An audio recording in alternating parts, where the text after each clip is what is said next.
وسيئات أعمالنا من يهده الله فلا مضل له ومن يضلل فلا هادي له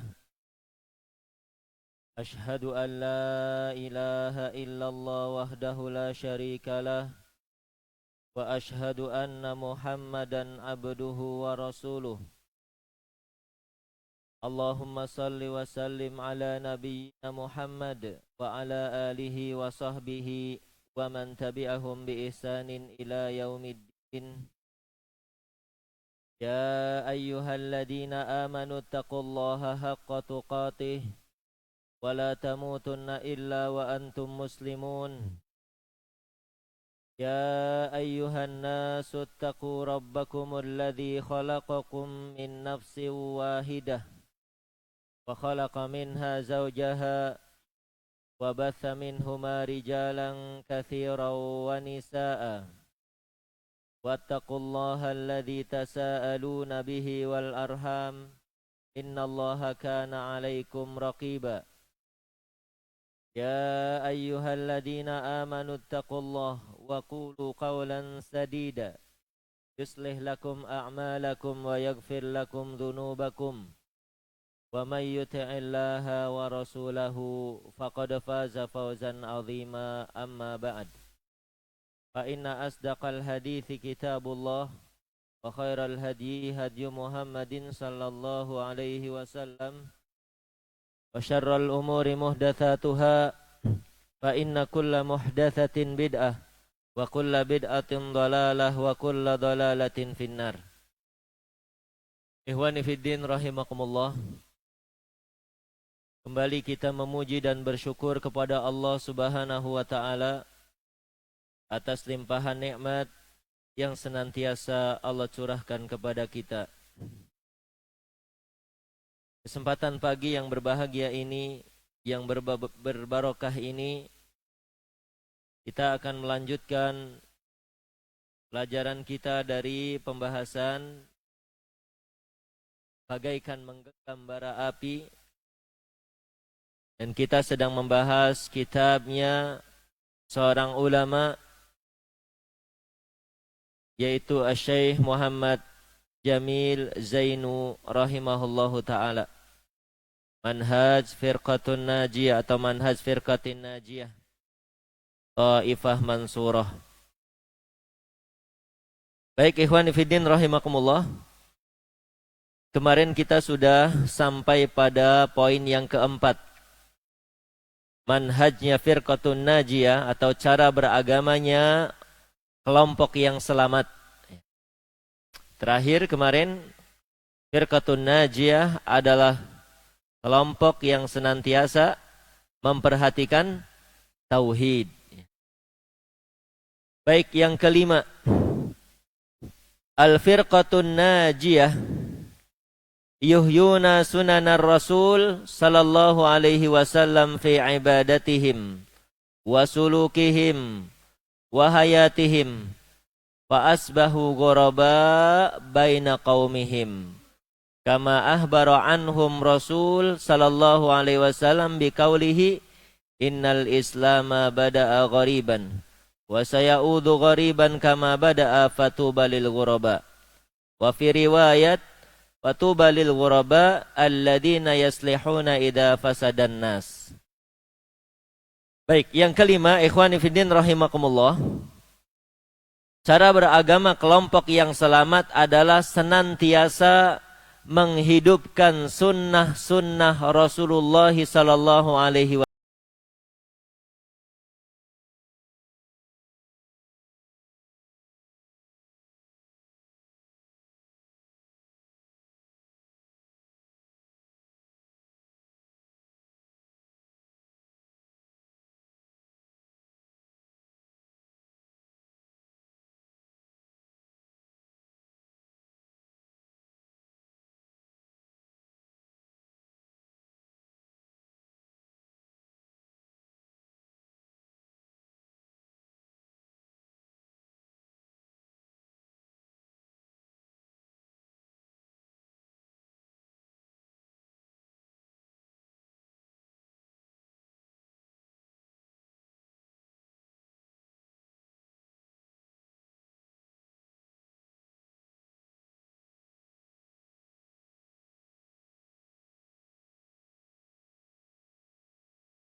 mereka senantiasa melihat petunjuk Rasulullah sallallahu alaihi wasallam.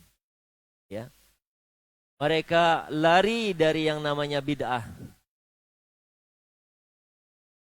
Kemudian wasulukihim, dan mereka senantiasa menghidupkan sunnah-sunnah Rasulullah sallallahu alaihi wasallam dalam akhlak-akhlak mereka. Dan di sini ikhwan fiddin rahimakumullah, poin yang akan kita tekankan. Karena kalau kita membahas sunnah Rasul, ya, manhaj atau cara beragamanya Rasul, itu kebanyakan pembahasannya lari kepada masalah ibadah. Ya, ibadah sesuai dengan tuntunan Rasulullah.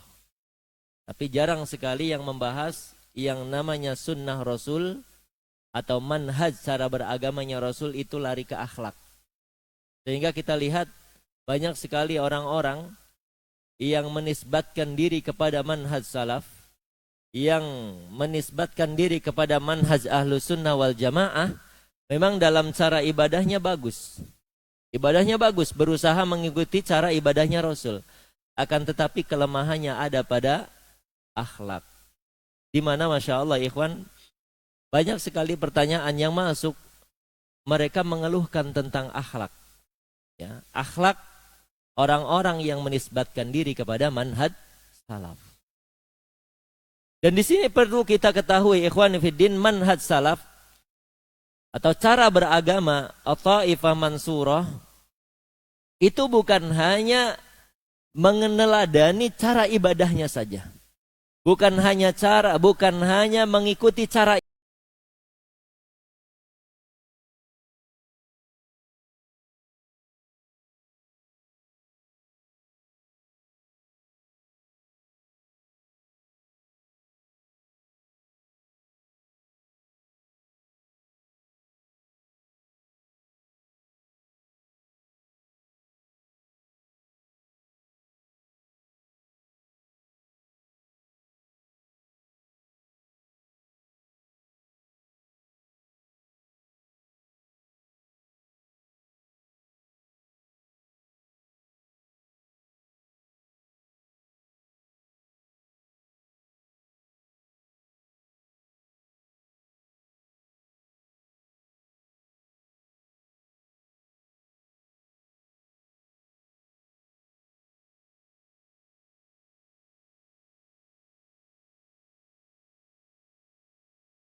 Sehingga mereka menyangka bahwasanya pengajian kita ini pengajian yang keras. Pengajian yang tidak memperhatikan akhlak. Karena orang awam itu tidak melihat isi kajian kita. Yang mereka lihat itu adalah hasil dari kajiannya. Apa hasil dari kajian? Akhlak. Maka ikhwan fillah rahimakumullah, ya, kita harus memperhatikan suluk kita. Ya. Cara bergaul kita. Nabi SAW bersabda, yang hadis ini disahihkan oleh Asy-Syaikh Nasiruddin Al-Albani. Beliau mengatakan, akmalul mu'minina imanan ahsanuhum khalqa. Orang mukmin yang paling sempurna imannya adalah yang paling baik akhlaknya. Lihat, jadi standar kebaikan iman seseorang, sempurna iman seseorang itu adalah orang yang paling baik akhlaknya. Akmalul mu'minina imanan ahsanuhum khalqa. Kemudian Nabi juga SAW menyebutkan bahwasanya orang yang paling baik akhlaknya, mereka itulah orang-orang yang akan duduk bersama Nabi dan akan masuk surga dekat dengan Nabi. Ya, orang yang paling baik akhlaknya. Kata Nabi SAW, inna min ahibbakum ilayya wa aqrabikum minni majlisan yaumal qiyamah ahasinakum akhlaqa. Sesungguhnya yang paling aku cintai di antara kalian dan paling dekat tempat duduknya denganku pada hari kiamat adalah mereka yang paling bagus akhlaknya di antara kalian. Masya Allah, hadis ini jelas sekali menunjukkan keutamaan akhlak. Kemudian Nabi juga SAW menyebutkan bahwasanya akhlak yang baik itu derajatnya sama serupa dengan orang-orang yang berpuasa. Ya, akhlak yang baik itu bisa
Disembahlah hanya Allah saja.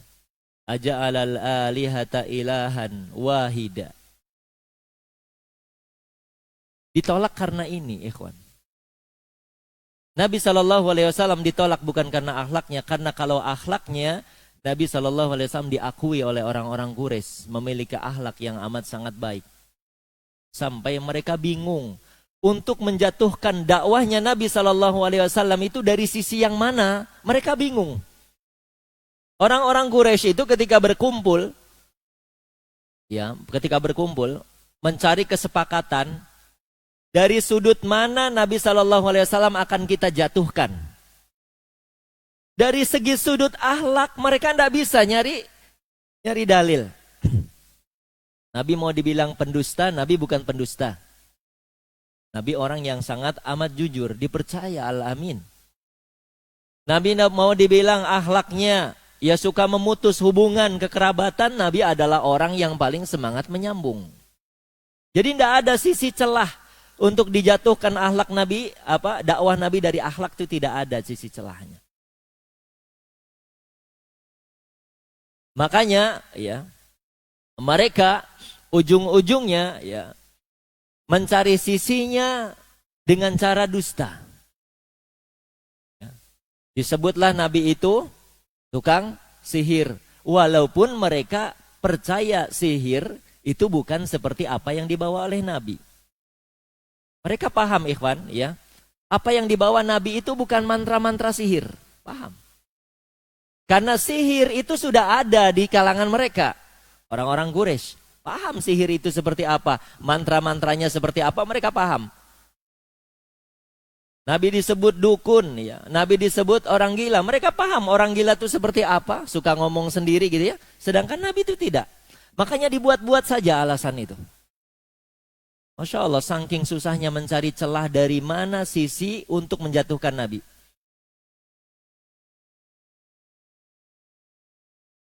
Ada dua alasan, ikhwan, yang terlihat masuk akal untuk menjatuhkan dakwahnya Nabi SAW. Ini dua ini terlihat seperti masuk akal. Yang pertama, dakwahnya Rasulullah SAW itu hanya diikuti oleh orang-orang du'afa, lemah, miskin, budak-budak. Kalau dakwahnya Nabi itu benar, maka yang akan mengikutinya adalah orang-orang kaya, pejabat, ya, orang-orang yang punya kedudukan, kata mereka gitu. Tapi yang mengikuti dakwah Nabi ini hanya orang-orang rendahan, budak, ya, di awal-awal Islam ini.